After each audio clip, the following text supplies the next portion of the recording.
When you hear Omega, what are the first two things that you think of? I'm guessing it's going to be the Moonwatch and James Bond. But there's a third key component that we all forget about, and that is Omega's role as an official timekeeper in the Olympic Games. But what does that even mean? What's an official timekeeper?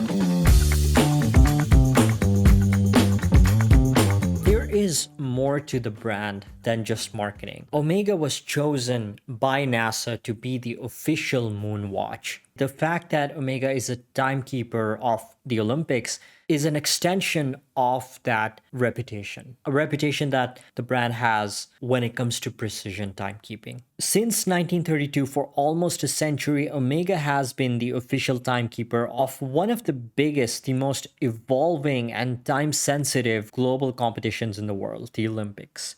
Because not only the watch brand has the capability and the technologies to manage the timings during these competitions, but also a history to back them. I did reach out to Omega asking them if I could get hands-on with the two new Olympic edition watches, which they were kind enough to send out to me for a couple of days.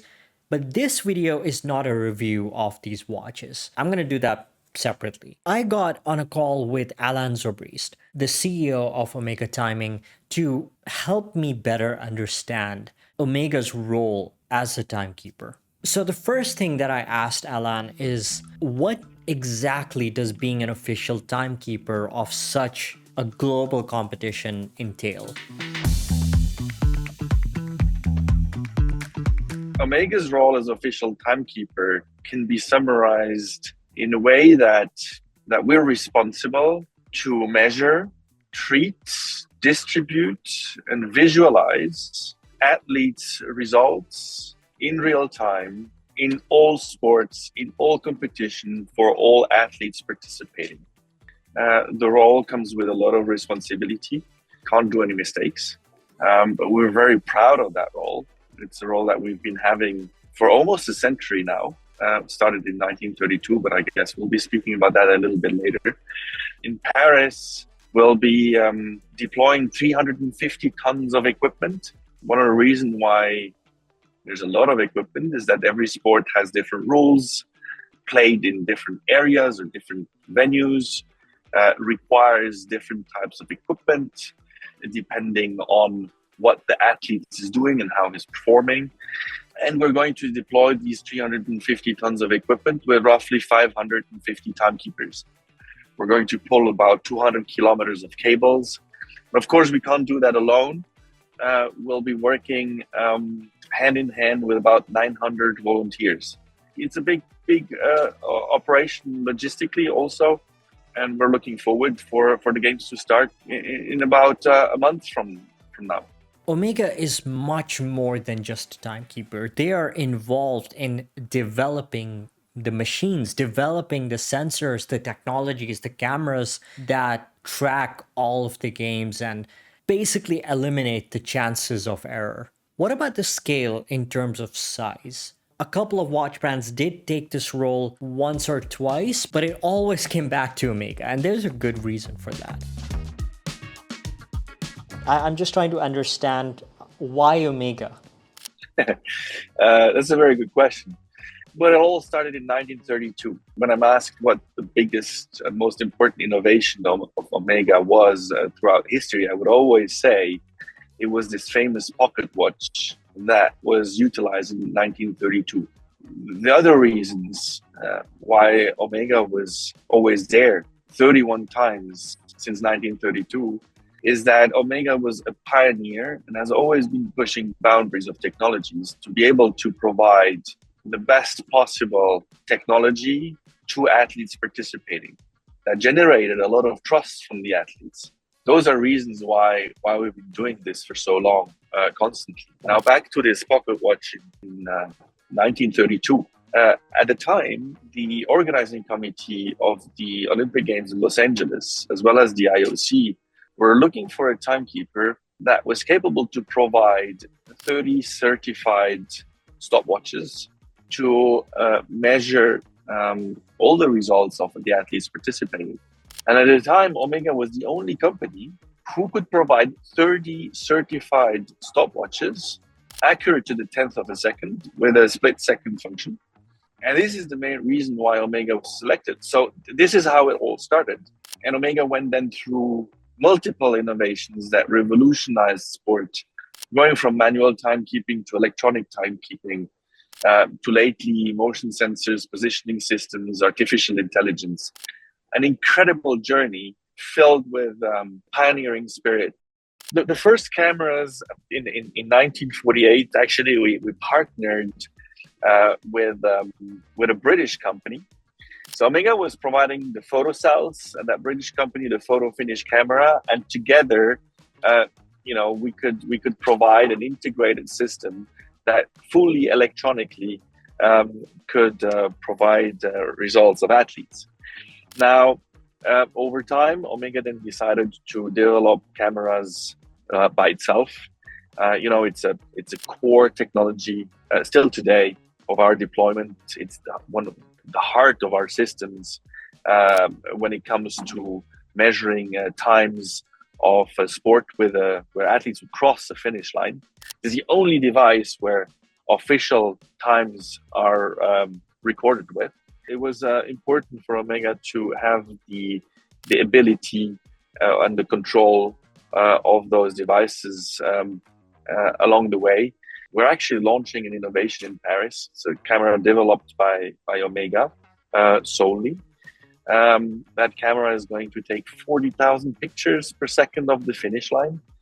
And we have an improved lens, which will allow us to provide judges with a high resolution picture up to 4K resolution. So it's going to be a great help for judges to provide official times.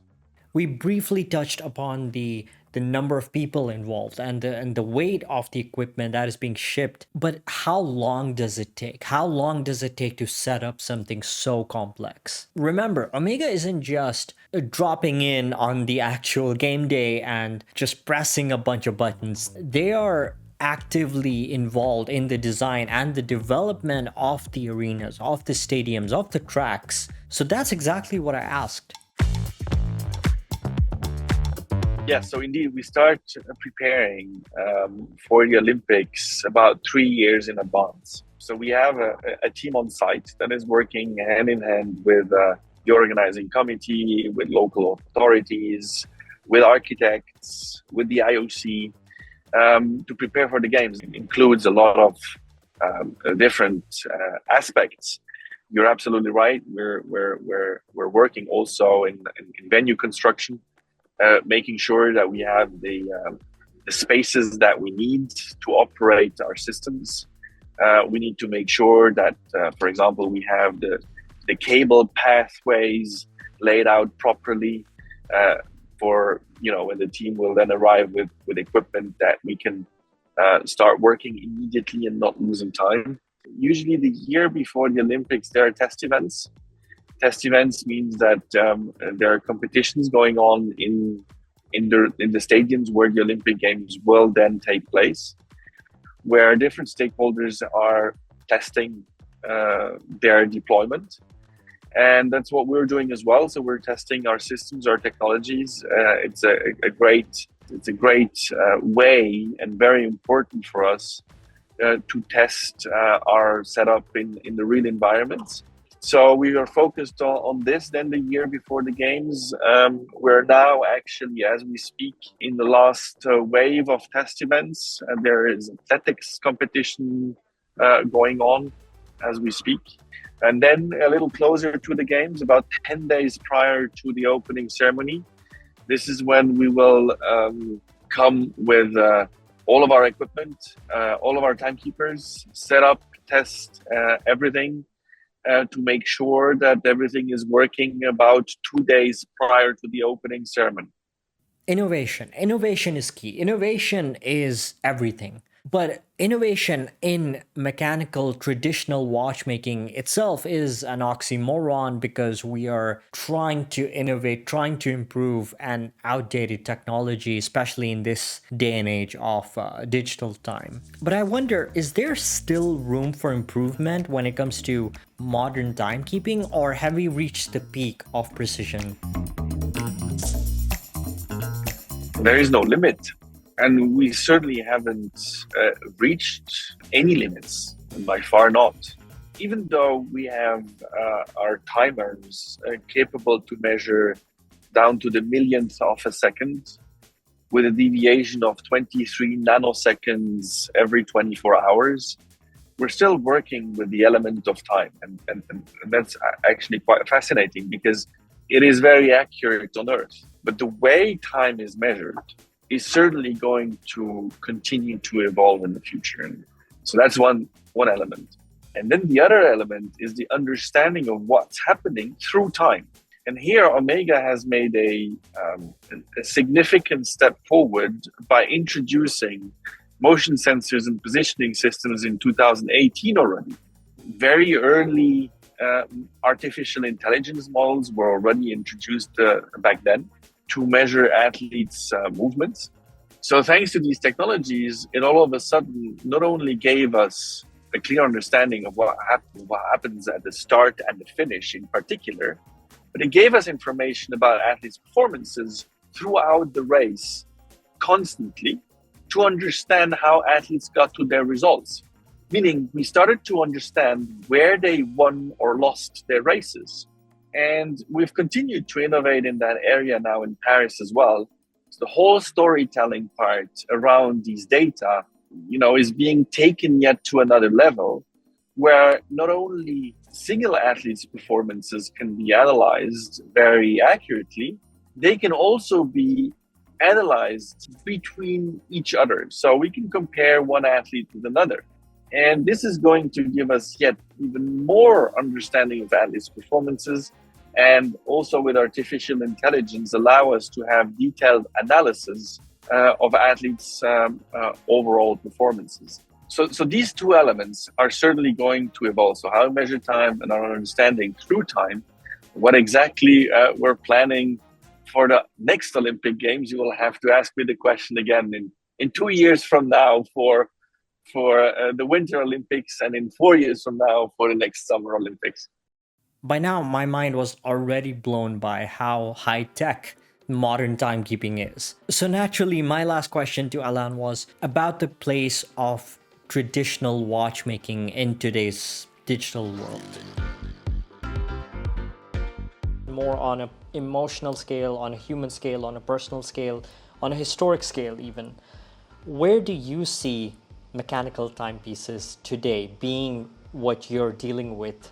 Well, it's still very much at the front and center of what we're doing. Let me give you an example.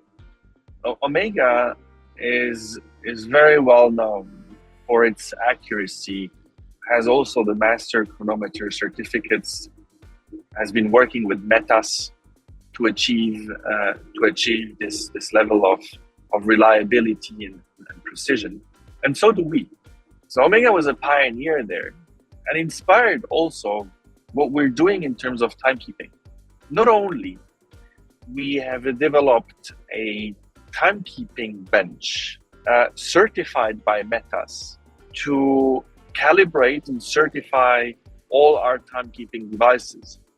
And we did that because there was no other device on the market that was accurate and precise enough to homologate our equipment.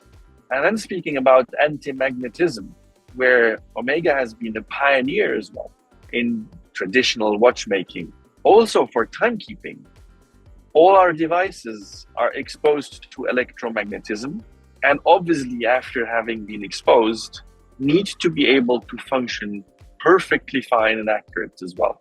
In our homologation and test process, anti-magnetism plays a central role as well.